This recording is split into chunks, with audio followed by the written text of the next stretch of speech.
സഹോദരിമാര് ധരിക്കുന്ന, പുതിയ കാലത്തെ പെൺകുട്ടികൾ ധരിക്കുന്ന വേഷവിധാനങ്ങളിൽ നല്ലൊരു ശതമാനം ശരീരം പ്രദർശിപ്പിക്കാനുള്ളതാണ്. ഈ പ്രദർശിപ്പിക്കുന്ന ശരീരഭാഗത്തേക്ക് ഒരു പുരുഷൻ കാമത്തോടെ നോക്കിയാൽ ആ സ്ത്രീക്ക് പ്രയാസമുണ്ടാകുമെന്നത് സാർവത്രികമായി അംഗീകരിക്കപ്പെട്ട ഒരു പരമസത്യമാണ്. ശരീരഭാഗം മറക്കുക എന്നത് നിന്റെ മാനസികമായ സ്വസ്ഥതക്കും സൗകര്യത്തിനും നിനക്ക് ഉപകാരപ്പെടുന്നതാണ്. പ്ലസ് നിന്റെ കുലീനതയുടെ ഭാഗമാണത്. എല്ലാം ശരിയും തെറ്റും വ്യക്തമായ കാലത്തും നിങ്ങൾക്കൊരു ശരിയുടെ വക്താവാകണമെങ്കിൽ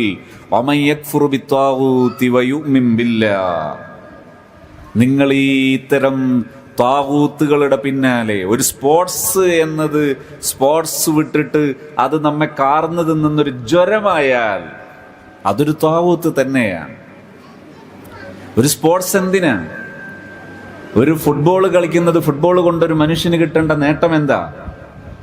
പാതിരാ സമയത്ത് തൻ്റെ ഉറക്കം കളയലാണോ നേട്ടം? പാതിരാ സമയത്ത് തൻ്റെ ബലപ്പെട്ട ക്യാഷ് എവിടെയോ കിടക്കുന്ന മനുഷ്യന്മാരുടെ ആഭിമുഖ്യത്തിന്റെ പേരിൽ ഇവിടെ ഇടിച്ചു തള്ളുന്നതാണോ നിന്റെ കഴിവ്? ഇത് നേട്ടമാണോ? അതേ സമയത്ത് നീ ഫുട്ബോൾ കളിക്ക്. നീ ഫുട്ബോൾ കളിച്ചിട്ട് നിന്റെ ശരീരത്തിൽ ചലിക്കട്ടെ, ശരീരത്തിന്റെ ഓരോ സന്ധികളും ചലിക്കട്ടെ. അങ്ങനെ ചലിക്കുമ്പോൾ അതിനർത്ഥമുണ്ട്. നീ സന്തോഷത്തോടെ ഒരു ശരീരം ഇളകുന്നൊരു കളി കളിക്കുകയാണെങ്കിൽ അതിൻ്റെ പേരിൽ നിന്റെ ശാരീരികാരോഗ്യം സംരക്ഷിക്കപ്പെടും. ഡോപ്പമിൻ ഉൾപ്പെടെയുള്ള 5 പ്രധാന എൻസൈമുകളും ഹോർമോണുകളും നിന്റെ ശരീരത്തിൽ നിർമ്മിക്കപ്പെടും. അങ്ങനെ നിർമ്മിക്കപ്പെട്ട് നീ ശാരീരികമായി ചലിക്കുന്നത്, നിന്റെ ശാരീരിക വ്യായാമം, അത് നിനക്കുപകാരം ചെയ്യും. മറ്റാരോ എവിടെയോ കളിക്കുന്നതിൻ്റെ പേരിലുള്ള ഈ ജ്വരം, അത് നിന്റെ അന്തസത്തയോട് ചേർന്നതല്ല, നിന്റെ മൂല്യത്തോട് ചേർന്നതല്ല. നിന്റെ മൂല്യം എന്താണ്? നിനക്കുപകാരമുണ്ടാകണം, അല്ലെങ്കിൽ നിന്റെ സൊസൈറ്റിക്ക് ഉപകാരമുണ്ടാകണം. നിന്റെ സൊസൈറ്റിയുടെ സാമൂഹിക വ്യവസ്ഥിതിയെ കെട്ടിപ്പടുക്കുന്നതാകണം അത്, എങ്കിൽ അതിനർത്ഥമുണ്ട്.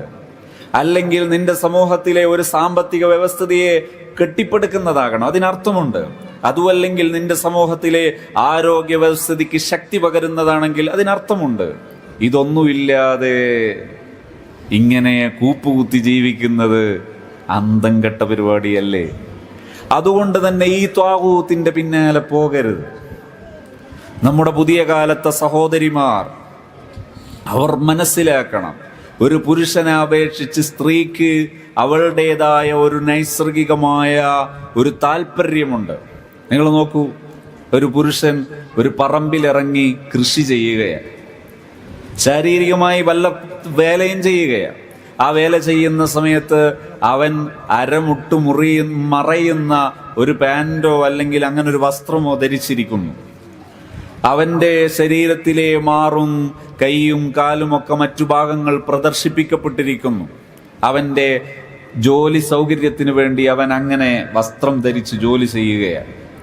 അവനെ ഏതെങ്കിലും ഒരു സ്ത്രീ കാമത്തോടെ നോക്കിയാൽ അവൻ്റെ ശരീരത്തിന് വല്ല പൊറലും മനസ്സിന് വല്ല പോറലും ഏൽക്കുമോ എന്ന് ചോദിച്ചാൽ ഇവിടെ ദീർഘകാലത്തെ പഠനം നടത്തിയ എല്ലാ മനഃശാസ്ത്ര സ്രോതസ്സുകളും പറയുന്നു, എനി പെയിൻ, അവിടെ അങ്ങനെ ഒരു പ്രശ്നമേ ഇല്ല. അതേ സമയത്ത് ഈ സഹോദരിമാർ പുതിയ കാലത്തെ ഈ വഞ്ചിക്കപ്പെട്ട ഈ തരം ഈ ഒരു ചെറിയ ചാപല്യങ്ങളുടെ പേരിൽ സഹോദരിമാര് ധരിക്കുന്ന, പുതിയ കാലത്തെ പെൺകുട്ടികൾ ധരിക്കുന്ന വേഷവിധാനങ്ങളിൽ നല്ലൊരു ശതമാനം ശരീരം പ്രദർശിപ്പിക്കാനുള്ളതാണ്. ഈ പ്രദർശിപ്പിക്കുന്ന ശരീരഭാഗത്തേക്ക് ഒരു പുരുഷൻ കാമത്തോടെ നോക്കിയാൽ ആ സ്ത്രീക്ക് പ്രയാസമുണ്ടാകുമെന്നത് സാർവത്രികമായി അംഗീകരിക്കപ്പെട്ട ഒരു പരമസത്യമാണ്. എങ്കിൽ ഇത് മനസ്സിലാക്കി തരുന്നത് എന്താ? ഇത് മനസ്സിലാക്കി തരുന്നത് നിന്റെ ഒരു ജന്മനാ ഉള്ള അവകാശമാണ്, ജന്മനാ ഉള്ള താല്പര്യമാണ് നിന്റെ ശരീരഭാഗം മറക്കാനുള്ള താല്പര്യം. ശരീരഭാഗം മറക്കുക എന്നത് നിന്റെ മാനസികമായ സ്വസ്ഥതക്കും സൗകര്യത്തിനും നിനക്ക് ഉപകാരപ്പെടുന്നതാണ്. പ്ലസ് നിന്റെ കുലീനതയുടെ ഭാഗമാണത്. ഒരു സ്ത്രീയുടെ കുലീനതയുടെ ഭാഗമാണ് ഏത് മതത്തിലായാലും. ഞാൻ ഈ പറയുന്നത് ശ്രദ്ധിക്കണം.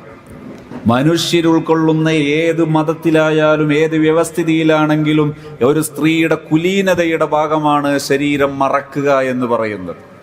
ഏത് ഗോസ്ത്ര വ്യവസ്ഥിതിയായിട്ട് പഠിക്കൂ നിങ്ങൾ. മനുഷ്യ സമൂഹത്തിൽ എവിടെയെല്ലാമുള്ള ഏതൊക്കെ മാനുഷിക ചിന്തകളുണ്ടോ അവിടെയെല്ലാം ഒരു സ്ത്രീയുടെ കുലീനതയാണ് ശരീരം മറക്കുക എന്ന് പറയുന്നത്. ഒരു സ്ത്രീയുടെ ജന്മനാ ഉള്ള ഒരു ശരീരം മാനസിക പ്രകൃതമാണത്. ശരീരം മറക്കാനുള്ള താല്പര്യം.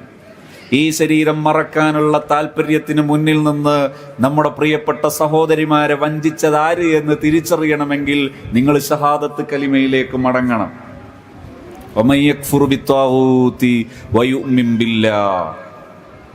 നിങ്ങൾ ഏതോ ത്വാഗൂത്തിന്റെ പിന്നിൽ പോയപ്പോ നിങ്ങളുടെ വസ്ത്രങ്ങൾ വലിച്ചൂരി ഇവിടെയുള്ള ആർട്ടുകളും ഇവിടെയുള്ള പുതിയ കാലത്തെ പുതിയ പരിഷ്കാരങ്ങളും, നിങ്ങളുടെ സ്വാതന്ത്ര്യത്തിനെതിരെ ഇങ്ങനെ കടന്നുകയറ്റവുമായി പലരും കടന്നു വരുമ്പോഴും തിരിച്ചറിയാൻ ശേഷിയില്ലാതെ നിങ്ങൾ നേടുന്ന വിദ്യാഭ്യാസം അത് ചപ്പും ചവറുമാണ്.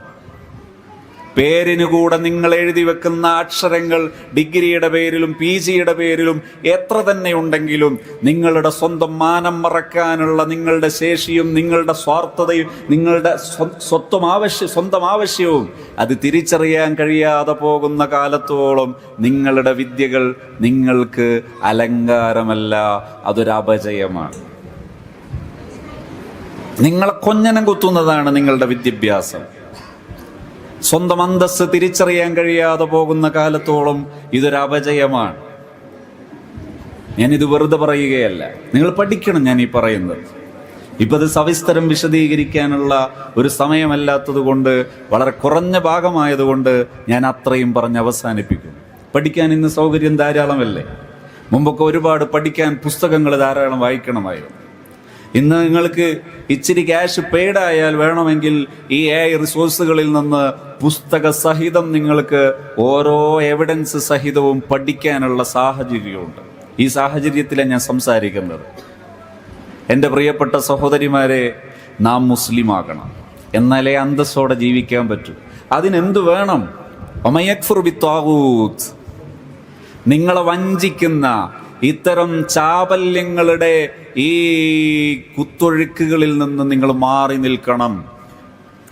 എന്നിട്ട് മനുഷ്യനെ സൃഷ്ടിച്ച മനുഷ്യന്റെ സൃഷ്ടാവായ, പ്രപഞ്ചം സൃഷ്ടിച്ച് പരിപാലിക്കുന്ന പ്രപഞ്ചത്തിന്റെ സൃഷ്ടാവായ അള്ളാഹുവിന്റെ കൂടെ നിൽക്കണം. ഫഫിറൂ ഇലല്ലാഹ്, അള്ളാഹുവിന്റെ കൂടെ നിൽക്കണം.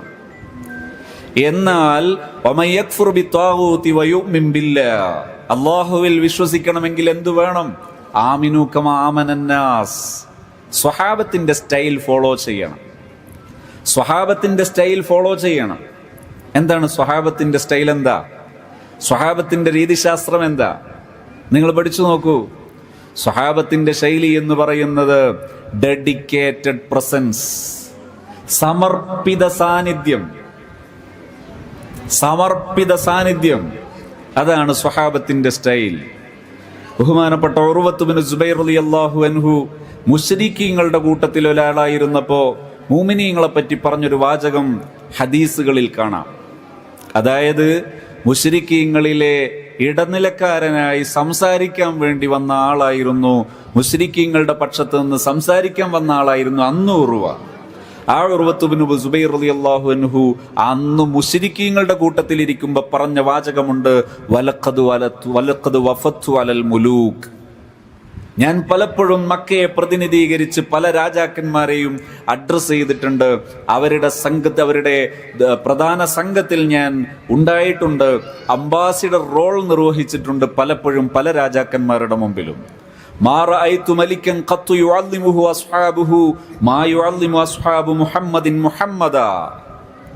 മുഹമ്മദ് നബി സല്ലല്ലാഹു അലൈഹി വസല്ലമ തങ്ങളെ സ്വഹാബത്ത് ബഹുമാനിക്കുന്നത് പോലെ ഒരു രാജാവിനെയും ഒരു അനുയായിയും ബഹുമാനിക്കുന്നത് ഞാൻ കണ്ടിട്ടില്ല. ഏത് കാലത്താ പറയുന്നത്? രാജാക്കന്മാരെ അനുയായികൾ സുജൂദ് ചെയ്ത് ബഹുമാനിക്കുന്ന കാലത്താണ് ഉർവ ഇത് പറയുന്നതെന്ന് മനസ്സിലാക്കണം. സുജൂദ് ചെയ്ത് അനുയായികളെ രാജാവിനെ ബഹുമാനിക്കുമ്പോൾ പോലും ഇത്രമേൽ ധന്യത കാണുകയില്ല. എന്തേ ആ ധന്യതയുടെ ഉദാഹരണം? റളിയല്ലാഹു അൻഹു പറയാൻ, മുഹമ്മദ് നബി സല്ലല്ലാഹു അലൈഹി വസല്ലം തങ്ങൾ വുളൂ ചെയ്യുന്ന സമയത്ത് മുഖം കഴുകിയ, കൈ കഴുകിയ ആ വെള്ളം, ആ വലു കഴുകിയ വെള്ളത്തിന് പറയും, വുളു ചെയ്യുമ്പോൾ ശരീരം കഴുകിയ വെള്ളത്തിന് പറയുന്ന പേരാണ് വലു എന്ന്. ഈ ആ വെള്ളത്തിന് വേണ്ടി സ്വഹാബത്ത് മത്സരിക്കുന്നു. അത് കയ്യിലെടുത്തിട്ട് ശരീരത്തിൽ തൊട്ടു പുരട്ടുന്നു. ഈ സ്നേഹപ്രകടനത്തിന്റെ പേരിൽ അവരിൽ രൂപപ്പെട്ട മൂല്യം എന്താണെന്ന് ആലോചിച്ചു നോക്കൂ. അവരിൽ രൂപപ്പെട്ട മൂല്യം പലിശ പാടില്ല, കച്ചവടമേ പറ്റൂ. കച്ചവടം ഹലാലാണ്, കാരണം അത് മനുഷ്യനെ സജീവമാക്കും. പലിശ അത് ചൂതാട്ടമാണ്, ചൂഷണമാണ്, അത് പാടില്ല. ഭക്ഷണവും പാലുമൊക്കെ മനുഷ്യനെ വളർത്തും, ആരോഗ്യവാനാക്കും, അത് അനുവദനീയമാണ്. നിങ്ങൾക്ക് ഒരിക്കലും ലഹരി വേണ്ട. നിങ്ങൾ പരസ്പരം സേവനം ചെയ്യൂ, അത് നിങ്ങളെ മൂല്യമുള്ളവരാക്കും, നിങ്ങളെ വളർത്തും, നിങ്ങളെ വല്ലാതെ വലുതാക്കും. അത് നിങ്ങൾ ചെയ്തോ. നിങ്ങൾ തമ്മിൽ തല്ലി കൊല്ലല്ലേ, തല്ലുമാലയുടെ ആൾക്കാരാകല്ലേ. നിങ്ങൾ മാനം മറച്ച് അന്തസ്സോടെ ജീവിക്കൂ. മറ്റുള്ളവരുടെ മുമ്പിൽ മാനം വെളിപ്പെടുത്തേണ്ട ദുർഗതിയുള്ള സ്വാതന്ത്ര്യമില്ലാത്തവരായി മാറല്ലേ. ഇങ്ങനെ പറയുന്നൊരാദർശം, ഈ ആദർശം മുറുകെ പിടിക്കാൻ സഹായിക്കുന്ന ഒരു വലിയ ആദർശമാണ് നബി സല്ലല്ലാഹു അലൈഹി വസല്ലം തങ്ങളെ സ്നേഹിച്ചപ്പോൾ ഉണ്ടായത്. അതേ സമയത്ത് അർജന്റീനയുടെ ഫുട്ബോൾ താരങ്ങളെ സ്നേഹിച്ചതിന്റെ പേരിൽ നമ്മളെ പ്രിയപ്പെട്ട കൂട്ടുകാർക്ക് കിട്ടിയ മിച്ചമെന്താ? അവർ പാതിരാ സമയത്തും അർത്ഥമില്ലാത്ത കൂത്താട്ടങ്ങളുടെ ആൾക്കാരായി, അപജയത്തിന്റെ ആൾക്കാരായി മാറിപ്പോയി. പാവം. ഏതാണ് ലാഭം? നിങ്ങൾ ആരുടെ കൂടെയാകണം? നിങ്ങൾ ആരുടെ ഫാൻസ് ആകണം?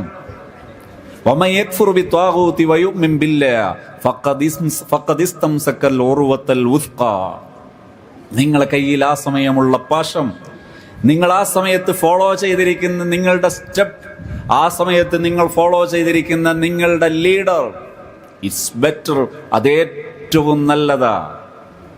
അത് നിങ്ങളെ ഉയരങ്ങളിലേക്ക് എത്തിക്കും. നിങ്ങളെ നല്ല സാമ്പത്തിക വ്യവസ്ഥിതിയുടെ വക്താക്കളാക്കി മാറ്റും. നിങ്ങളെ വലിയൊരു സാമൂഹിക വ്യവസ്ഥിതിയുടെ വക്താക്കളാക്കി മാറ്റും. നിങ്ങളിൽ അതിൻ്റെ പേരിൽ രൂപപ്പെടുന്ന ചര്യകളേതോ, ആ ചര്യകളെല്ലാം ബെസ്റ്റ് റിച്വൽസ് ആയിരിക്കും.